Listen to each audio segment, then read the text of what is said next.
నామ సంకీర్తన ఇంకా అన్ని చోట్ల చేయాలి. మైసూరు ఆశ్రమంలో నామ సంకీర్తన ఆదివారం రోజు చేస్తారు. మైసూరు ఆశ్రమంలో ఉండేవాళ్ళు కూడా వెళ్ళరు అక్కడికి. అదొక చోరు ఒక రోజు దానికి చురకాలు ఉన్నాయిలేండి. ఇక చూసుకోండి, ఆ చురకాలు చెప్పలేనులేండి. చురకాలు మూటగట్టి బయట పంపించేంత వరకు వదలను నేను వాళ్ళను. ఆ టైం చూసుకుంటున్నా నేను. ఇంకా చూస్తూ ఉన్నా ఆ పంటని ఇక చూసుకోండి మీ కథ. అందుకని జాగ్రత్తగా మనం నగర సంకీర్తన అనేది చేయాల్సింది. మనం ప్రతి ఊర్లోనూ చేయండి, ప్రతి ఆశ్రమంలోనూ చేయండి. ఇద్దరైనా చేరుకొని చేయాల సంకీర్తన అనే పద్ధతి. ఇంట్లో కూడా చేయాలి నగర సంకీర్తన అంటే. ఇంట్లోనే చేయాల, ఆ భజన చేయాలి ఇంట్లోనే. నామ సంకీర్తనతోనే మనం పడుకోవాలా.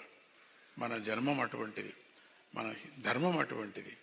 మనం పుట్టకతోనే వచ్చినటువంటి వాళ్ళు, దేవతా గుంపులకు చేరిన వాళ్ళు మనమంతా కూడా.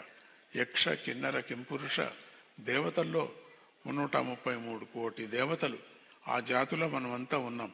అందుకని మనం పుట్టాం, మనుషులుగా పుట్టాం. పుట్టి ఒక చోట ఆధ్యాత్మికంగా చేరాం.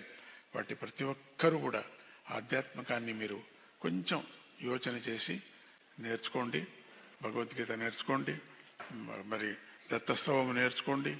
అట్లనే విష్ణు సహస్రనామం మర్చిపోకుండా లలితా సహస్రనామం నేర్చుకోండి. ఒక్క నవరాత్రిలో చూస్తూ ఉంటాం. ఇప్పుడు దిన్నము స్వామీజీ నా అమ్మని చూసేటట్టు చేసేసారు. ఆ దుర్గా పరమేశ్వరి, లలితా పరమేశ్వరి, లలితా త్రిపుర సుందరి, అన్ని శక్తిపీఠాలు అన్నీ అక్కడే ఉన్నాయి. త్రిపురం లాగా అన్నీ ఉన్నాయి. త్రిపురం అది, త్రిపుర అటువంటి పురం అది శ్రీపురం. ఆ శ్రీపురంలో అన్ని ఇంత చిన్న స్థలంలో అన్ని చేసి పెడుతున్నారు. మనమంతా చాలా భాగ్యవంతులు.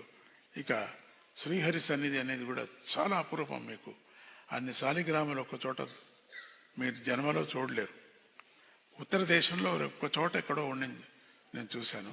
కానీ ఇక్కడ శాస్త్రోక్తంగా వేదోక్తంగా తీసినటువంటి శాలిగ్రామాలు ఏమేమి ఒకటొకటి దానికి అని సంగ్రహించి, ఎంతో సంగ్రహించి, చిన్నప్పటి నుంచి సంగ్రహించి మరికొందరిని పంపించి ఆ సుమంతుని బాగా ఏడిపించి వాణ్ణి భార్యను ఎక్కడెక్కడో పంపించాను.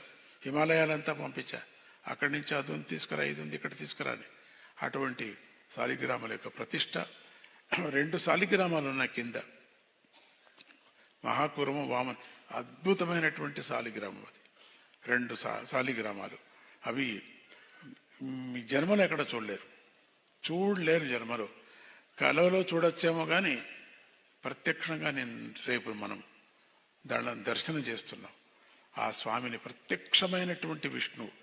శాలిగ్రామాలు భగవంతుడు శ్రీకృష్ణుడు, ఆ మహావిష్ణువు ఎప్పుడు దాంట్లో ఉంటాడు. శాలిగ్రామం నీళ్లు తాగటం కానీ విచిత్రం, సైన్స్ వాళ్లకు పట్టనటువంటి విచిత్రం శాలిగ్రామం. ఏంటది? ఎన్నో వేల సంవత్సరాల కిందట, ఏమిటి కోట్ల సంవత్సరాల కిందట ఆ వజ్రకీటం అనేటువంటిది దేవతలు శాపగ్రస్తులై వస్తారు. దాంట్లో చేరుకుపోతారు. రాయిలో చేరుకుపోయి అక్కడ ఓంకార చక్రాలను రాస్తారు. అవి రాసి అట్లే శ్వాసలు అయిపోతాయి అక్కడే. ఆ దేవతలు శాపగ్రస్తులైనటువంటి అదే మహావిష్ణువు.